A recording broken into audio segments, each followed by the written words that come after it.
And we're live with mystery guests, Hannah Neaprash and Alan Rosenstein.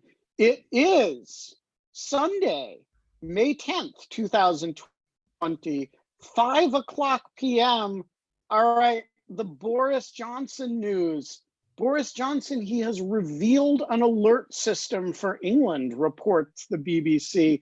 And once again, the New York Post really on the Kim Jong-un story, headline, inside Kim Jong-un's circle of powerful women.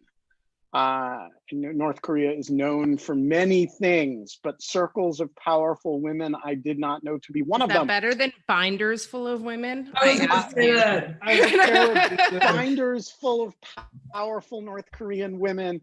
And this brings us to the big update of the day, Kate's Cowlick. Kate. Yeah, let's see it. Cowlick. Oh, yes. Oh, that's great.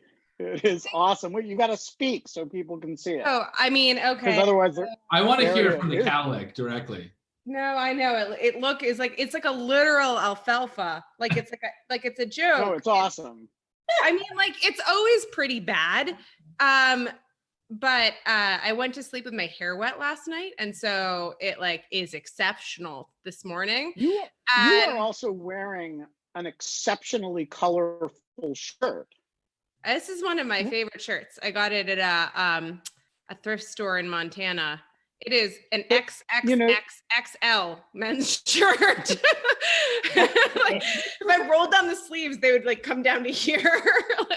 It's absurdly too big. Awesome. You sort of have an MC Hammer / Sinbad vibe going on in it, and I really like it.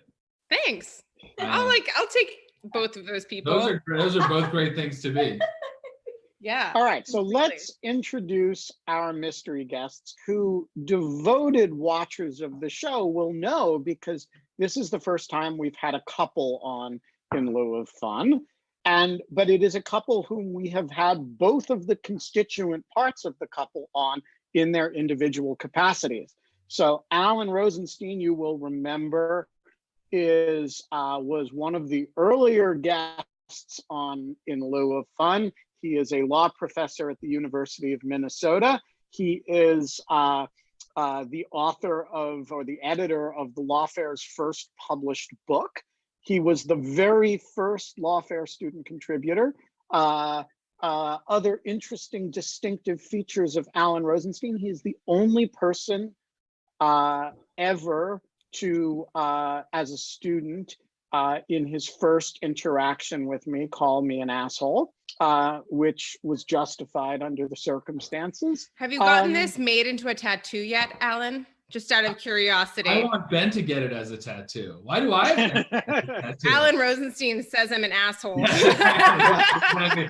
That's exactly right. And perhaps most important, for which I am ever in his debt, he is the godfather in more ways than one of the Lawfare podcast, which was kind of his idea, and is still using the hosting arrangement that he set up for it back when he was a student. You're still using that janky open source whatever thing that I set up? Oh boy. No, the hosting arrangement, the liberated syndication is still our That's host. awesome. Yes. Yeah. Sitting to his left, your right, is Hannah Neaprash, who is, how we even know Hannah Neaprash is kind of lost in the mists of time. She showed up in my living room once when she was an undergraduate and has been a close friend of all witnesses ever since. She is a healthcare economist at the University of Minnesota. She studies what time is best to go to doctors if you do or don't want to be prescribed needless antibiotics. And opioids. She is the person of my, and opioids. She is the person of my acquaintance, the lone person of my acquaintance who can write a limerick on the spot on any subject. And she is the person who taught me how to climb walls. other important features of Hannah Neaprash.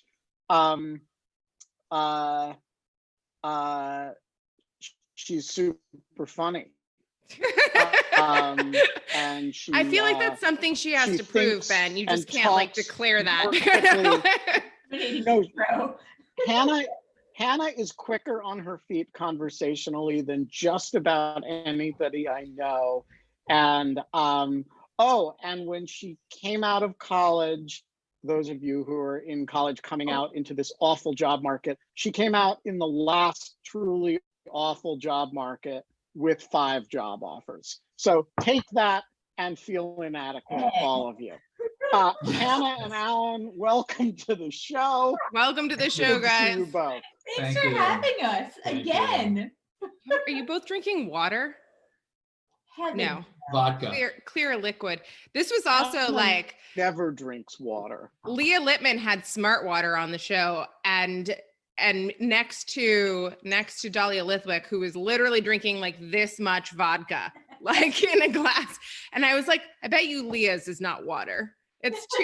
Life is too rough right now for not a smart water bottle filled with vodka. That's exactly right. Exactly right. How are you guys? How are things in Minnesota? It's not snowing. I will say this is one of the rare situations in which Minnesotans can say it's snowing somewhere else, and that is, oh God, that feels so good. Like my house. Yeah. Really? It was really shitty yesterday. Yeah, still, exactly. All of Minnesota is feeling. I just like. When was the last time it snowed? What do you say? Hold on, Ben. You're janky. When was the last time it snowed? Oh, April. Yeah, like 2 weeks ago. 3 weeks ago. 3 weeks ago. Oh, so it's been spring for weeks now. It's been spring for minutes. It's almost. But what counts as spring? And like, what temperature is it when you wake up in the morning? It's 45 degrees when we wake up in the morning, and then it gets up to like 63. Oh, 63 is good. you guys are really assholes. similar it to hasn't DC gotten right above now. 55 here. Really? Once. And I have never been happier about that. Ugh. Why can't I have it and you have it too? This isn't zero sum, Alan. It's fucking weather. I'm not sure that's true about the weather. I feel like it's an equilibrium, and for me to have nice weather, someone else needs to really get it. I have been getting it in an unpleasant way for months, and so that's just how I feel. How bad a winter was it in Minnesota? It was actually really fine. Yeah, it was very chill. We got maybe 4 total feet of snow. 3 Maybe. or 4? Yeah, and we had only one really like minus 20 degree cold snap, and we did not have the minus 60 wind chill debacle of 2018. There was no polar vortex, right? Oh my God, I remember the polar vortex. It was so awful. I was clerking for my second circuit judge, living in a uninsulated summer cabin, which seemed like such a sweet idea when I got it in like August, and like was not a great idea when my shampoo froze in my shower. Like, this is the life of for all of you law students out there, you think clerking is this kind of glamorous life. You get to hang out with federal appellate judges, and you end up with frozen Prel. Oh yeah, that is exactly right. And my all of the pipes froze, and I was in the shower. I had come home, I was free. Oh, by the way, also at my judge's chambers, which were like in this like municipal building in downtown, like a lake town, and like the Finger Lakes. Our section of like the building was not getting heat, and so like I would just go to work in long underwear, and like, you think this is a ridiculous outfit? I would like, my judge finally at some point was like, KK, like, you really have to like dress. I would like wear this. Wait, and like your judge called you KK? Yeah, both that of my judges. That is totally your nickname from Yeah, now why on. doesn't everyone call you KK? I don't know. That was just my nickname. It is now your name, dude. you are totally KK. Yeah, it was a good nickname. He was also like, you would like, there was like such tones, like it would be like loving KK, and then it'd be like KK, you just like hear him screaming it down the hall, really angry at me. I'm like, yeah. But anyways, this was one of those angry times where I was like wearing a wool cap that I'd knit myself, and about 3 of these shirts, and like long underwear, and like sweatpants over the long underwear, and he was like, I'm pretty relaxed with the dress code, but like you look like a crazy person. Pull it together, KK. Exactly. So Alan, you during your clerkship, as I recall, field dressed a goat. Is that correct? I did, yes, which was fun. Yeah, one of my co-clerks and we signed up for a how to hunt deer. One day class. There was this guy. Where were you clerking? In Charlottesville, Virginia. And so there's like a ton of hunting around there. And there was this guy that lived in the area whose like big thing was, teach you how to hunt deer and teach you how to do it responsibly and in a way that's, as nice to the deer as possible. Though in retrospect, the deal gets kind of I think that's an illusion. It gets a bad deal. It's not a good deal. I mean, it's like the lamb that Kate's got lamb prosciutto going. It's beautiful unless you're a sheep. You have lamb prosciutto? Yeah. Oh, Kate will show you the lamb prosciutto. I'll show it to you later. But anyways, go ahead. I'll also show. I'm trying to get up pictures of like my cabin in Geneseo. But yes, go ahead. I wanted to hear the story. Field dressing a goat. Go. No, it's just there's not much of a story. Wait, was it a goat or a deer? Well, we couldn't find a deer, so we went with the goat. It was sadder because I don't know, goats are cuter. I'm not sure you ever because there's a whole goat theme going on in lieu of fun. Somebody tried to give Kate a free goat, but he turned out to be in Maryland, not in Cape Cod, and so she didn't get the free goat, and I didn't get the free goat because I love goats. To hang with. We don't know. I just like goats. It seems indiscreet. It seems like he was pretty okay with it. With whatever. Hold on, the ad is still up. I'm gonna show the ad. Yeah. This is if you want this goat, this is on Craigslist in public right now. You two could have this goat. But I'd have to get that's a good looking. It's a good looking goat. It's not a house goat. I asked already. I said, is it a house? Kate, you have a good authority that Kate checked whether the goat was an indoor goat or an outdoor goat. Okay, so if we're gonna play the like who loves goats most on In Lieu of Fun, you're pretty goat friendly. I quit my job to go live on a goat farm. I love you. Hannah, how did I not know this? Why do you leave this off of the story, Ben? This is way better than what my field dressing a goat. Yeah. That was sad for the goat. It was kind of gross. Let's talk about field dressing is pretty gross in general. It's unpleasant. If you nick the wrong thing, it's just because it's all in there. It's very true. So, all right. Well, I want to bring together. You need to remove the inner the gushy bits. It's taking all of the insides out. Yeah, so because it's that's taking out all of the guts. Fast. You have to do it because you don't want to like cut into the small intestine. But yeah, you have to be gentle because if you get too like aggressive about it, yes, you nick something that's gross and you don't want to nick. And so, but it's like it's unpleasant. It's like one of those things you can do really quickly if you're good at it, and like it's really hard to get good at it without actual physical practice. Yeah. So here's the question. When we had a week ago, our mystery guest brought live bees onto the show. Whoa. We had. Where are your bees, guys? Huh? What you have a high bar. So what do you got for us? That's the question. You guys are both superlative cooks. You're both like super smart and interesting people. And you both do all kinds of cool things. So what you got? Are you going to open up a beehive for us? Are you going to, like, he literally was sitting in front of a bunch of beehives and just opened them up. And that was awesome. What you got? Yeah, where are your B's, guys? You know, I've been thinking of taking this up, like seriously thinking of it, not just thinking of it. We got you covered on that. We know where you can get a hive. Can you, hook us up with your B guy? Yeah. Oh, Jeff yeah. Horowitz We can of totally do the that. Wall Street Journal. Watch last week's mystery guest show. Wow. I need to. Yeah. I should show He you. like also like The went hand through, plant, the weird hand plant. you think that you're hardcore. Oh, look at that. This is lamer than bees, but this is all we have. What is it? Within arm's reach. A strange plant. It's an aloe plant, isn't it? No, it's not. It's like a hand. Here, If you put it on your head, it'll look awesome.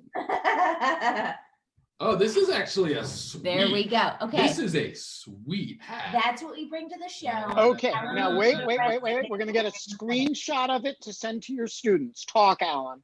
Oh my gosh. Don't you take me seriously now, guys? Isn't this someone who you want to learn about the United States Constitution? I There we feel go, I got so much better about my cowlick. I I feel am like so- so much I better. am totally tweeting that picture. That's fine. I just want you to just when you tweet it, you have to concede that I was pulling it off. That's Yeah. all. Oh yeah, I'm gonna tweet it right now while we're talking. Alan Rosenstein. Who or the pot? Who wore the plant best? Me or the pot? Oh man. Oh Yeah. man, You this know is those like things are so big. this is so fun. I'm looking at like all of the pictures from my like time in Geneseo. I really doubt anyone had quite as enjoyable a time clerking as I did. Even like despite my many mishaps. It was such a fun year. Because of the Did you like clerking? I did like clicking. Yeah. Had a good time. Ben, now that I'm sufficiently several years away from it, I can admit that Ben and I played a game that year where he would try to get me to insert random words into my judges' opinions. Oh, I love that. Yes. I Is that don't true? didn't Yes, didn't I know managed you to- actually were gonna admit that publicly. Oh yeah. What Well, word did I get you Wasn't to together. insert into a so Fourth the- Circuit the opinion? first word was degenerate, and the case I Correct. was writing on was about child pornography, so it wasn't that difficult actually. in retrospect. Yes, Let the that seems record easy. reflect- Let the record reflect that I did not know what cases Of course, yeah, I was the clerk. because of the pending and impending case rule. Yeah, So I would be very Alan clear. would call me I and maintain say, "What's the word?" And I would give him a word, Yeah. and I didn't know it happened to be directly relevant to the case he was working on. I thought degenerate would be a pretty hard word Degenerate, to get degenerate was into not. a Fourth Circuit opinion. Degenerate was not too. Degenerate turned out to be easy. The What was next the one next was one? grapefruit, and I did not get very far with that one. I'm not even sure I had the courage. to put it in the Grapefruit. first draft. Grapefruit that sounds incredibly difficult. Like That, you I can't think grapefruit would have been really hard. you can't do You that. got to use a metaphor to do it. You know, the plaintiff's argument that blah blah blah mixes apples and grapefruits. Yeah, I guess. No. 10 years of the Washington Post editorial page right here. That's Yeah, that's the I sort know. of I can't prose believe you style. even. You only I get can a get- decade you of know- writing editorials. So I actually, I play a game with another, let's just say MSNBC contributor.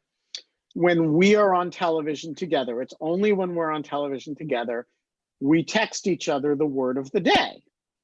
And the other one has to use the word in their hit. And In it their is head, very you don't mean in their head. You mean in their hit, their Oh, their television hit. hit. Hit, Yeah, okay. yeah. And German. it's actually Is a it pretty grapefruit?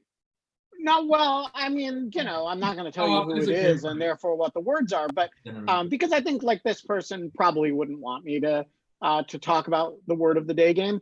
But here's the thing: when I was I can talk about because when I was playing this once, I mentioned it to another very distinguished former federal prosecutor who was on MSNBC that day. And he said, oh yeah, we used to play that game when I was in AUSA. We used to play it in court. And we would play word of the day, and the trial team would give each other words that you had to get into the argument. And my word of the day one day was xylophone, which is hard to get into an argument that doesn't involve I mean, I musical feel almost like instruments. xylophone is a word that is only brought up when you are like either specifically talking about xylophones, or like to like talk about how difficult it is to bring xylophone up in a So this is somebody who I'm not going to name this person, but this person is somebody who you've all heard of. It's like a pretty well-known former federal prosecutor, and describes going in front of a court, and having to use the word xylophone and pulling it off, and then there being a pause, and the judge saying to him, "Counselor, can you approach the bench, please?" And he approaches the bench, and the judge says, "I'm playing word of the day." And he, of course, is an officer of the court, so he can't lie. And so he says, "Yes, Your Honor, I am." The judge says, "Is the word of the day xylophone?" And he says, "Yes, sir, it is." And the judge says, "Cut that shit out in my court." Oh my God! Oh God. So that is my, so yes, I have been known to play word of the day on MSNBC with a particular individual whom I'm not going to name. And in the course of doing this, I did learn that word of the day has been played by federal prosecutors in court, and that judges were sufficiently aware of the game to know it by name. So to anybody from MSNBC watching, what's that? You gotta keep yourself amused somehow. I was gonna say, like, some of this stuff gets so rote. Yeah. Right. So I mean, word of the day is too easy when you're playing it with law review articles, because like when Alan writes a law review article, it's 75 pages and he can go any direction he wants. So if I tell him get the word degenerate in there, yeah, exactly. You can have a footnote that's a footnote 473. This is the footnote where I use the word degenerate. You should do and like no one will notice. Of the law review if you wanted to make it hard, or like epic poem of the law review. I mean, there are ways of making it difficult. Word of the law review would not be hard. Right. But in a court opinion that's on a particular subject, getting a particular word in can be kind of difficult. Anyway, I'm glad you brought that up, Alan, because I would never have brought it up out of respect for our secrecy understanding. But since you did, I want clerks to know that there's a certain whimsy to their job. It's not just. Speaking of whimsy, right. I just pulled up all of my photos about my clerkship. Can I share them really quickly? These are my favorite ones that I think are appropriate to share. Do it. Are there favorite ones that are inappropriate to share? I want like mildly, like I think. Okay, all calories. As any good clerkship should have. Yes. So I just want to say this was kind of what if you like. A lot of people were like, "Oh, you have to be in upstate New York. That's so crappy." This was the view from like the lobby when you got out of the elevator, like our community, like our office building. I just thought it was like the most beautiful little, like it just kind of was like this. What city was this?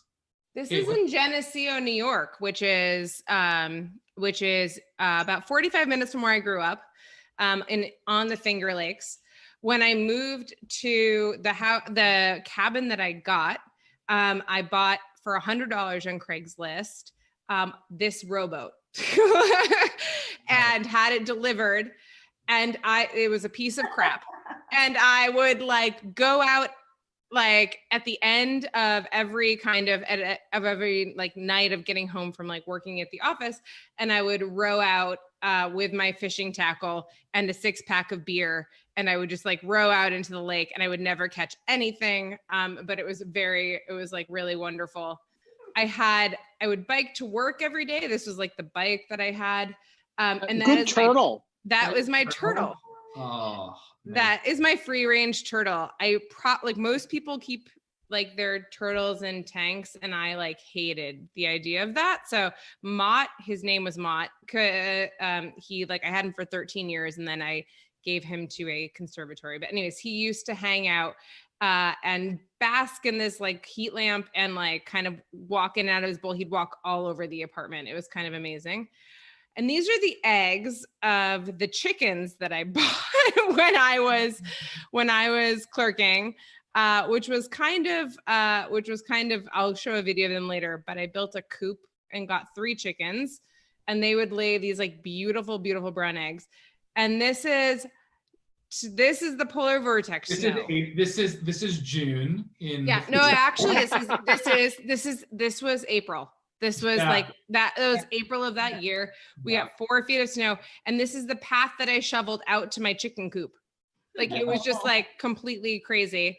This is this was April Fools. This was like we got this. This is all the last names of our clerks, and we got this sign printed and put it on the door of Chambers. Excellent. I'm assuming Judge Wesley was your judge. Yes, he was. So, that was like the big joke. It was pretty funny. This is more beautiful, kind of like austere kind of stuff. My judge is pretty goofy. This is me and him.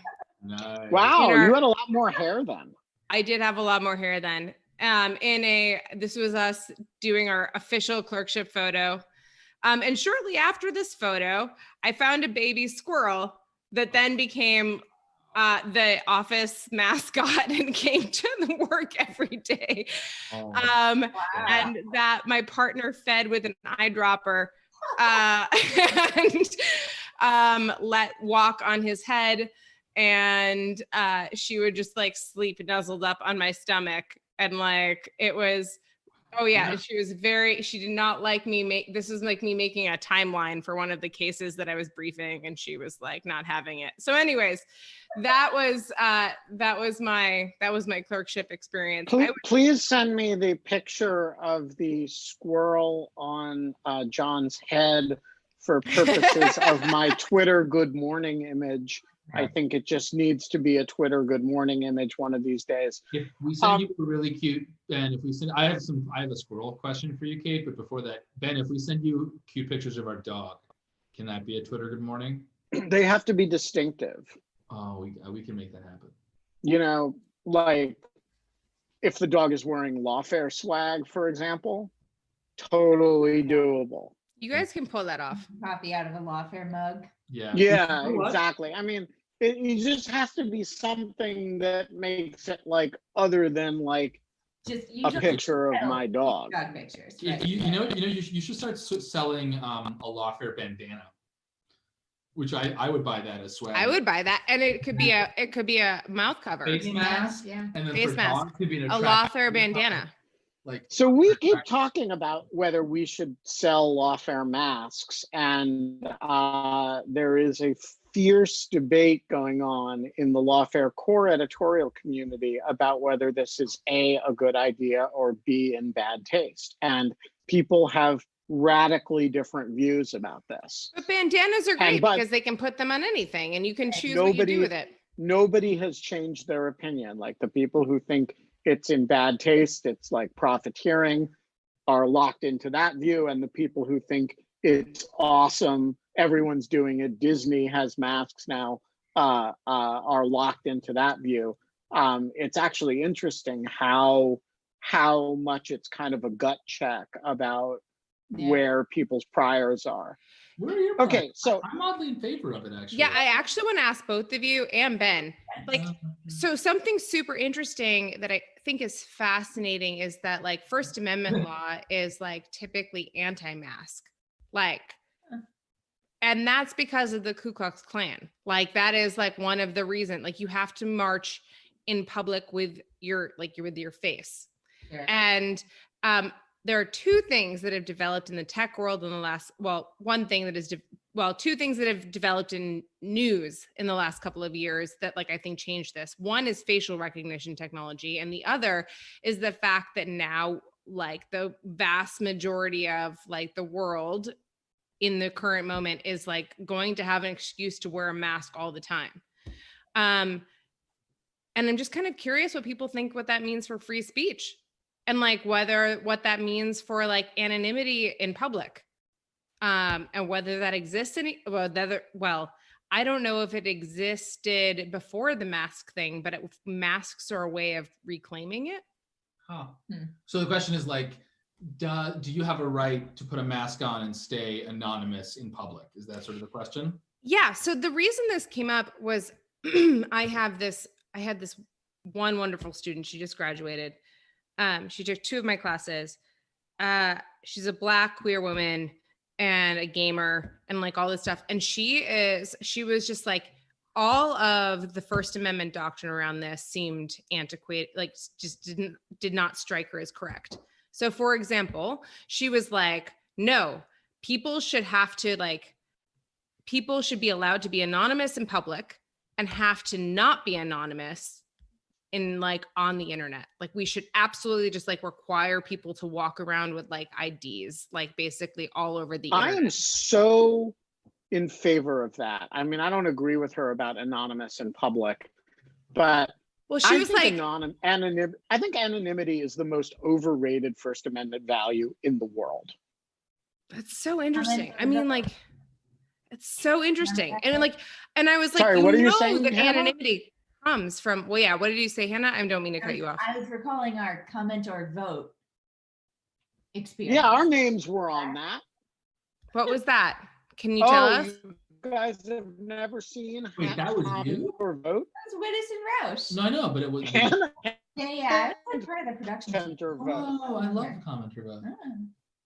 What is that? What's comment Hang or on, vote? let me find comment or vote. Yeah, it was you know, it is one of my projects of which I am genuinely proud. Hang on, I'll get it. Keep talking. Okay. So my only point was like that, like from a normative perspective, like this young Black queer woman, like saying this seemed to me to be like the exact type of person that the anti-mask laws, like that had been taken advantage of by the Ku Klux Klan were specifically designed to protect, right? Like, or like to like kind of like her interests. And it was so fascinating. She was like, well, if I want to confront someone in person, I can go up and confront them in person and like have that interaction with them when they're in person. And so like, if they're anonymous or not, at least I can go up and like yell at them in person if I'm there. But like, if there's, if, you know, but on the internet, like people can drop a comment and run away, and I don't like that's not okay with me. So okay, here's comment or vote. Okay. Really good.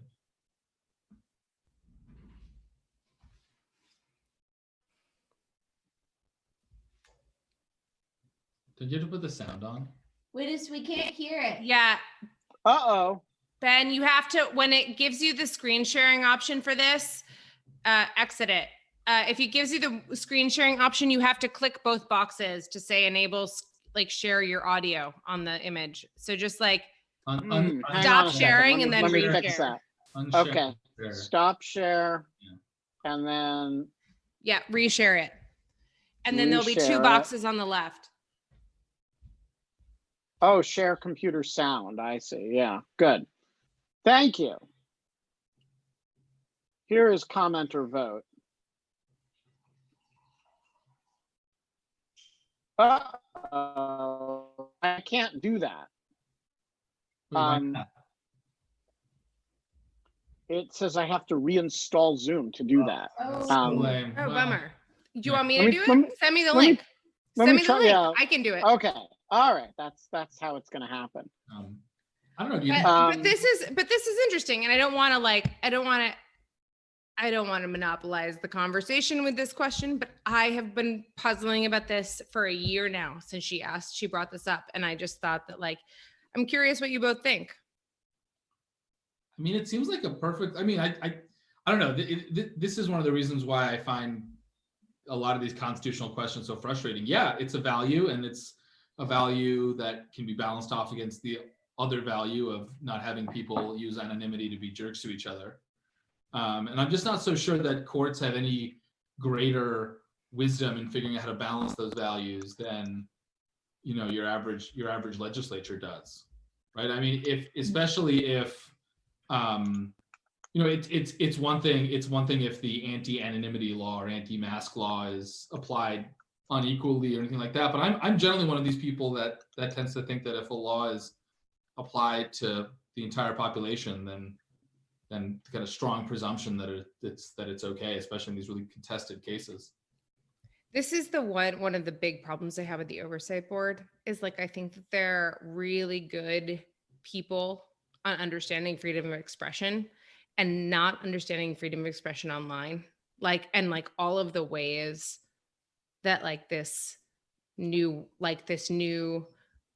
all of the physical constraints that being bound up in meat space like changes how you express yourself and like what it means and changes freedom of expression. And so like I just don't think that like there's a ton of understanding in that in like this like just generally, but even in specialist spheres yet. So I'm going to show your video, Ben. Hold on.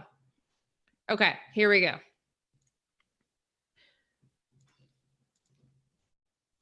This was when Hannah was very young. Okay, I'm going now. Ben was the same age though. Weasel dick. This is idiotic and wrong. Stupid people need to stop producing. What a mewling apparatchik you are. These bent lips puckered. Had enough.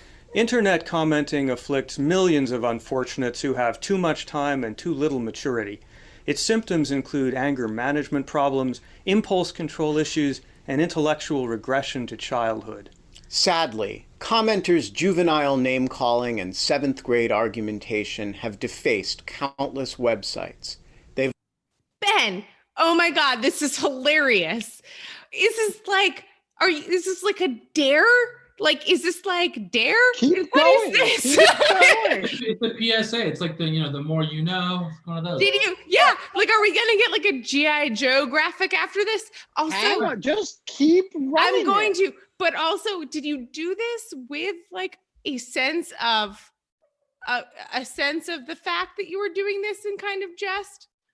Or no? No, it was entirely serious. This was before Jesus. discovered. No, Like, I we love- meant it. Is that like Our a tongues were homemade not poster planted. board behind you for the Oh, yeah, love of that's right. I God? believe it was made by one Hannah Neaprash, in fact. Jesus Christ. Okay. I love you even more, Hannah. Oh, I love you even more. Have also brought down the whole country's gross domestic intelligence. But now, something can be done. I'm Jonathan But Rausch. now And I'm something can be Benjamin done. Wittes. Together, we've launched Comment or Vote.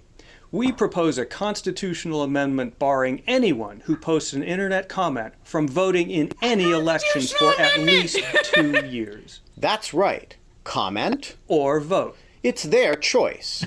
Commenters can wreck the internet, or they can spoil democracy, but they can't do both. Comment or vote will improve democracy and bring reason back to the internet. It might even inspire commenters to get the help they need. So spread the word, write your congressman, tell a friend. Or just leave a comment on this page. Fight comments with comments. Together, we can solve this problem. After all, trolls belong under bridges. Leave a comment, lose your vote. Comment, Or vote. you choose. I love the close-up on Rausch's face after. Oh my God. I just want to point out. Oh my that, God. the Oh my first- God.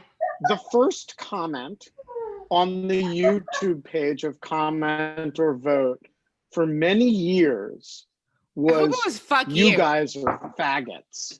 No, it was you guys are faggots.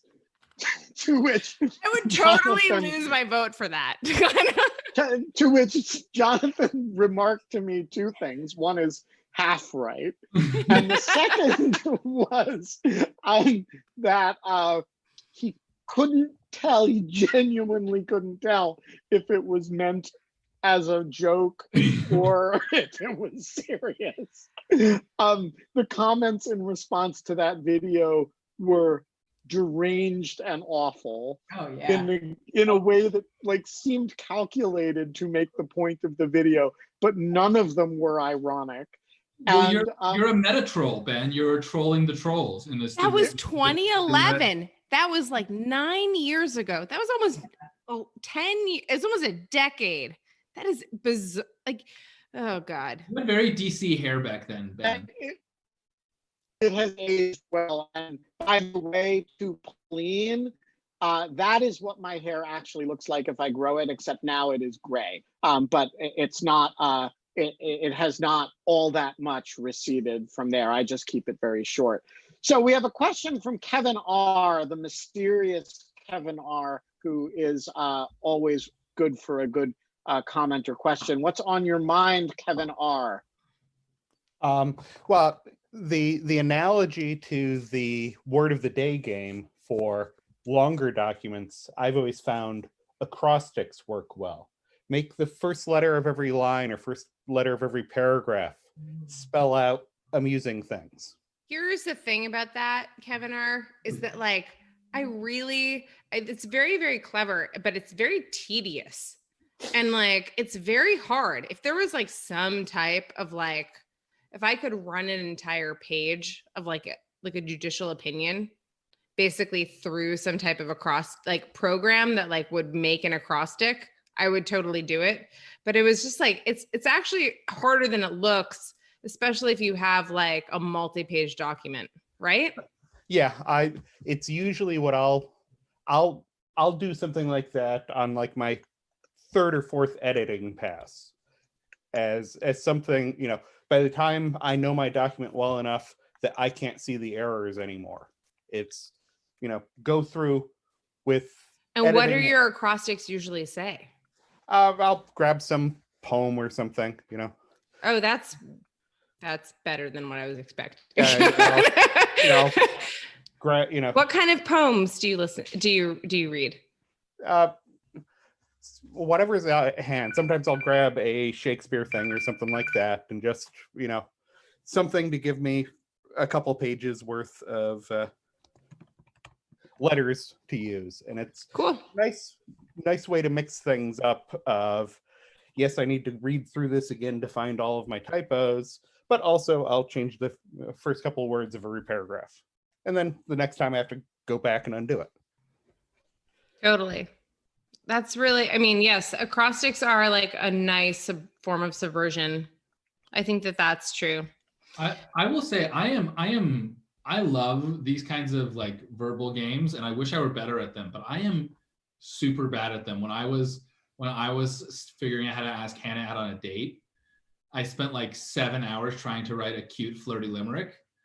And it was like the hardest intellectual thing I've ever done. And the limerick was terrible, as I recall.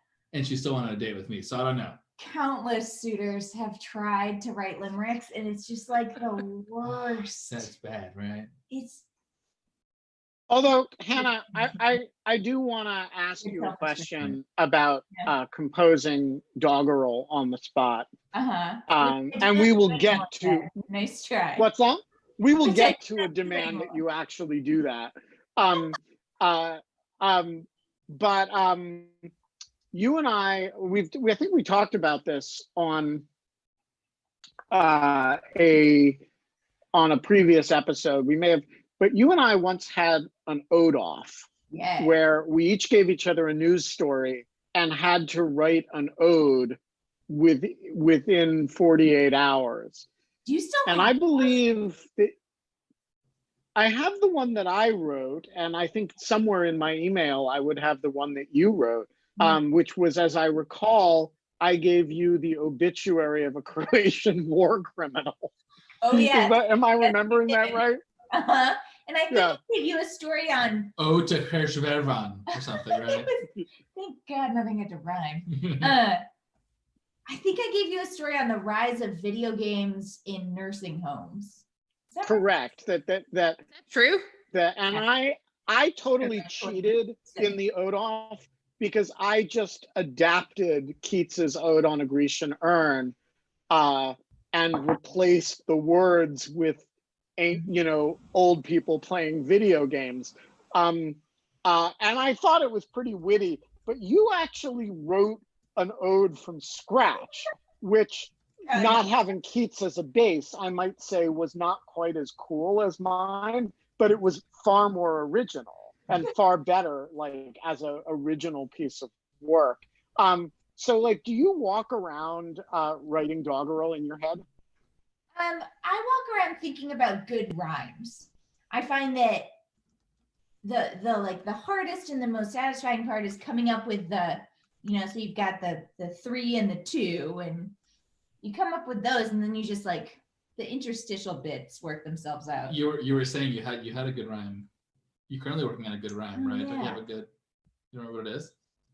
You forget? I do. No. No, it's good. It's dark, but it's appropriate to our quarantine time. I was reading on the nature of marriage in coronavirus time. Well, you're allowed to say it with him sitting next to you, especially. I just wanted to observe that the words besotted and garroted happen to rhyme with each other. That's very nice. Left without comment. If no one, students, if you don't hear from me soon, you know what. It's like amazing that I'm not sick of my partner at all. I'm just like sick of this. Like, I'm just like sick of all of this. Like, I'm not sick of him. Like, in fact, like, I'm very happy that he's here, and I wouldn't be able to get through it without him. Well, for the love, right? Like, but for the love of God, like, I just like I miss my friends. I miss like being able to make plans. The plans thing is maybe the thing that kills me the most. As I'm like shaking hands. Really? And like I was never. Yeah, I've not been a shaking. Like I'm not a big shaking hand. Like, I never thought of myself as like I'm a shaking hands person. But like turns out I really miss like shaking a hand. So wait, speaking of your dog, which we were a while ago, Yeah. we have a question from Pauline Brock, to whom we never deny an answer. May we see the dog? Yes. All right, Coming up. Thank you. But I was gonna say that like to that point, like I woke up the other morning at 4 a.m. and like I just had, I don't know if this happens to anyone, but like I had like I just had prose running through my head, and I was like, I miss New York. I miss this, I miss this, I miss this, I miss like all of these various kind of poetic, descriptive things of New York. And I wrote like in 2 hours, like 1,000-word piece about like what I missed about New York. And I just like don't know what to do with it. I'm just kind of like slam poetry. It's slam poetry. But I'm like also No, like I think it's a Twitter thread. maybe it's a Twitter thread. Maybe you're right. Maybe that's what I should do with it. I think Twitter Twitter's threads are the new slam poetry. I think that's what happened to slam poetry. It became Twitter threads. So, Yeah. Alan, I have a serious question for you about being married to somebody who can compose doggerel on the spot. Is it intimidating? Oh, it's one of the many. It's one on a very long list of intimidating things. Because like I just can't do that. Oh yeah, I can't do that. Like either. I think I'm a kind of like I'm as witty as the next guy, and my name is Wittis. So when I say something witty, it's a witticism. But if you ask me to compose, to like speak in rhyming couplets, I can't do that.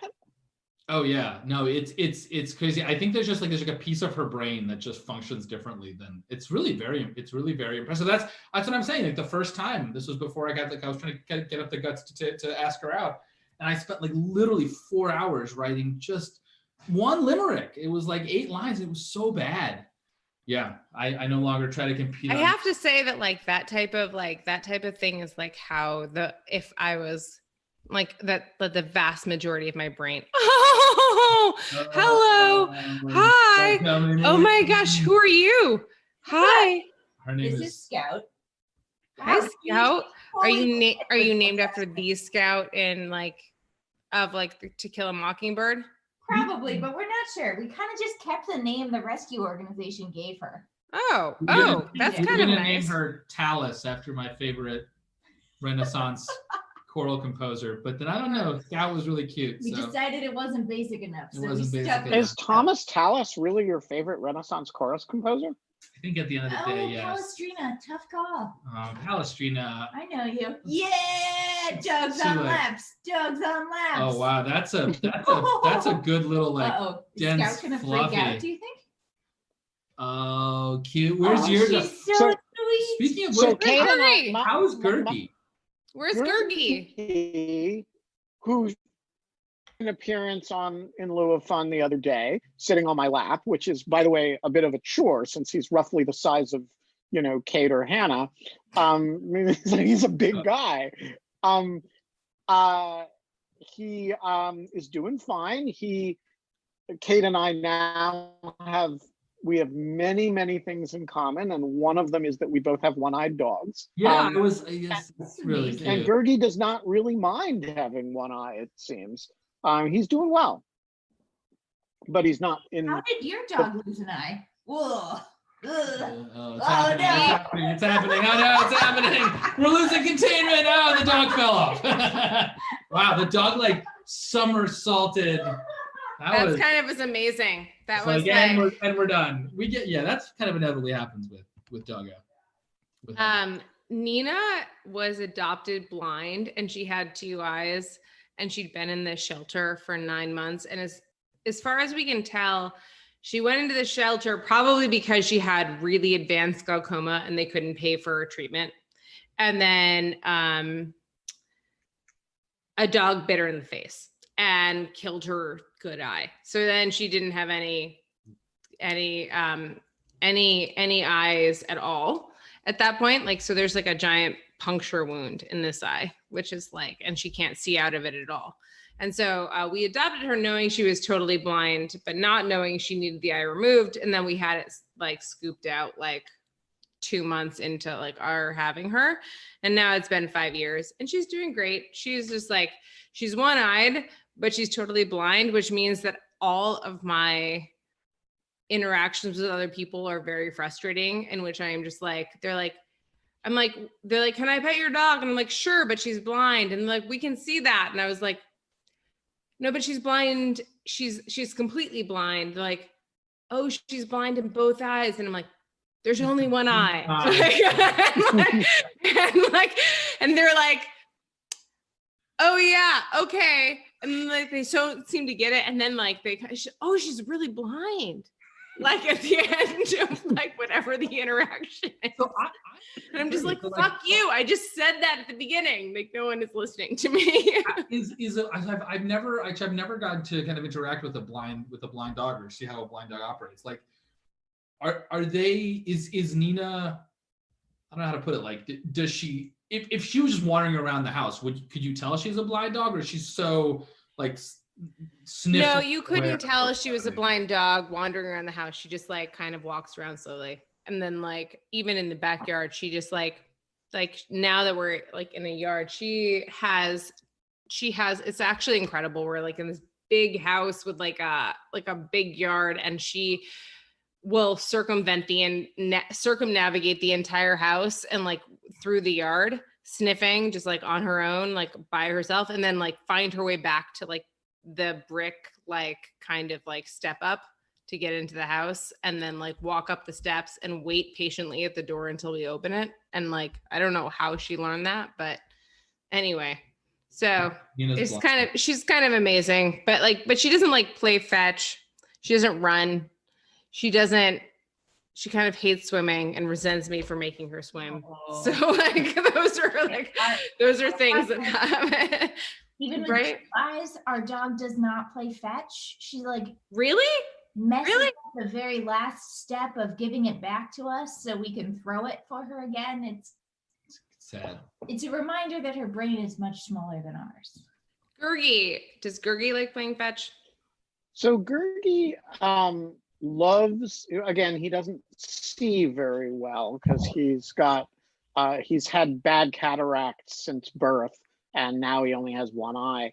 He loves fetch in principle, so he gets very excited if you make a throwing motion, but then he can't actually see the ball.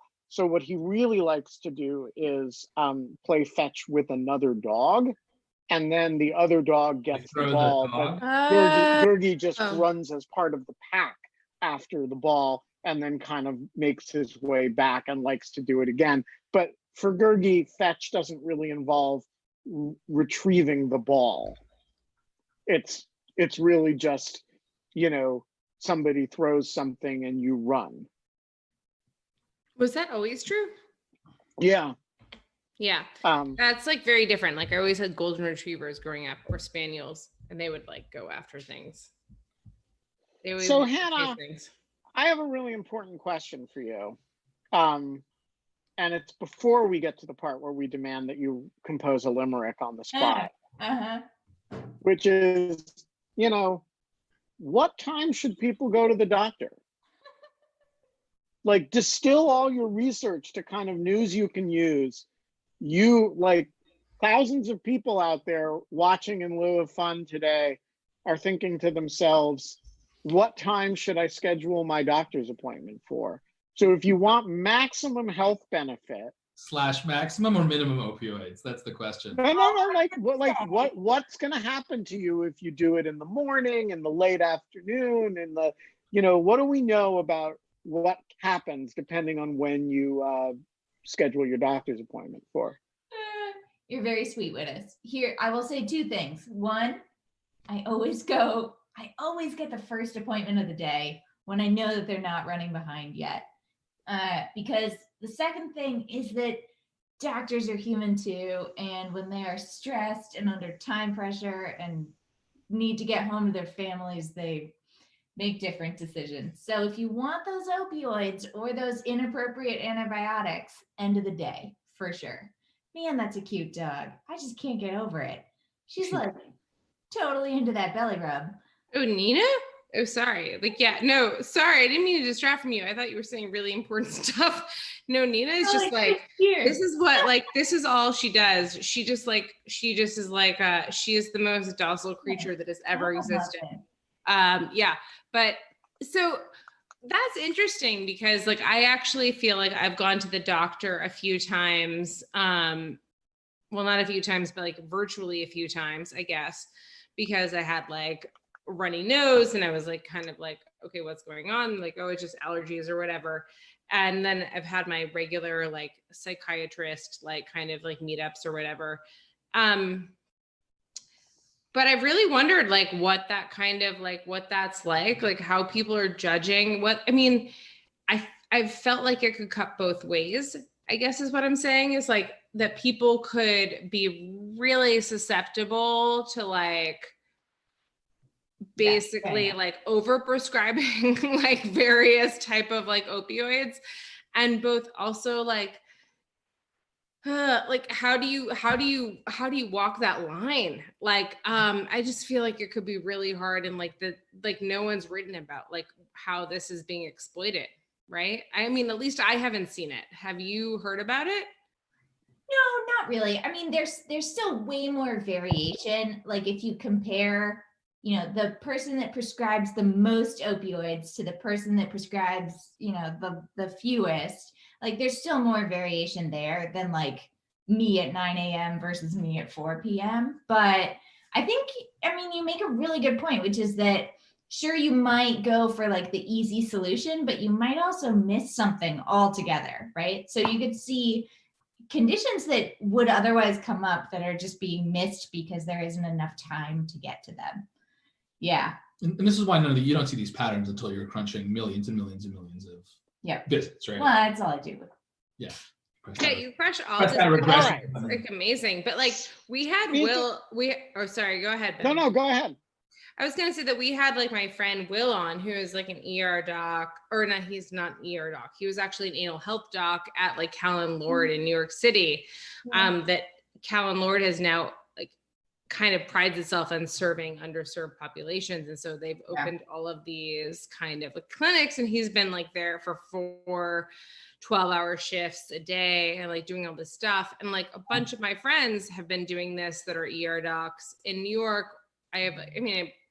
In New York and other places. And like, I'm just kind of curious. Like, I think that like what you have, like that this is like an interesting part of this, which is like, how do you distinguish between these patients? And there are, I mean, like for Will, it's like, that's fine.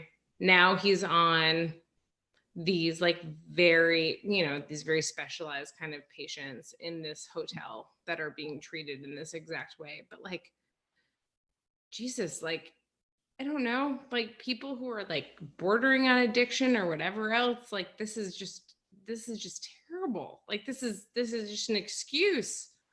And sorry, I don't mean like. Yeah.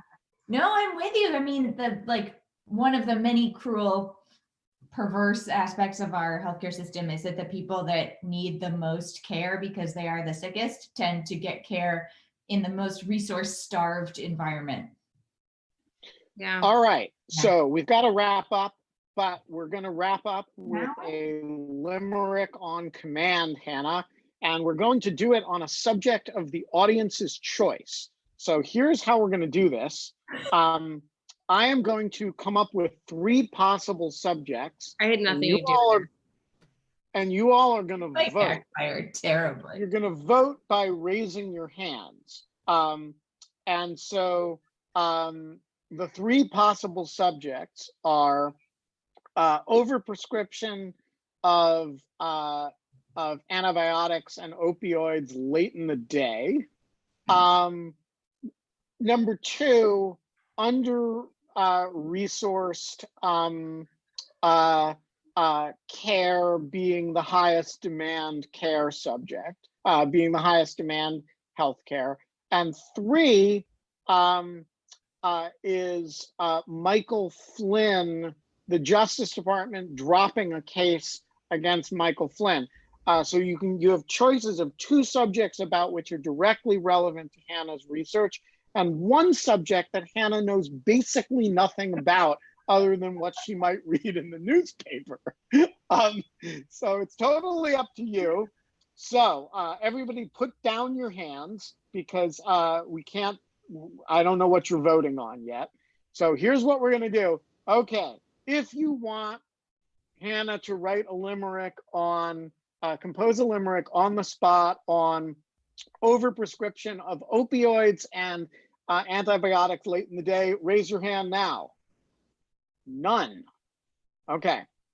If you want Hannah to write a limerick on the spot on resources in healthcare being insufficient, the areas where healthcare is insufficient being those of maximum demand, raise your hand now. We got 1 for that. 3. Okay. If you want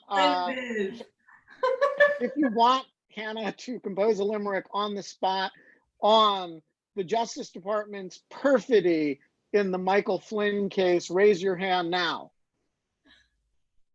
And the Flynns have it. 5. Yeah, I'm gonna do 1 for the second place. Okay, well, I think the Flynn vote has it considerably here. So, Hannah, the subject is Michael Flynn.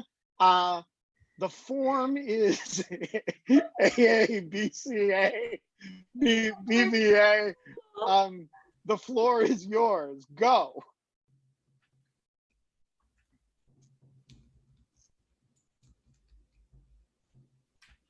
Lament for what case could have been.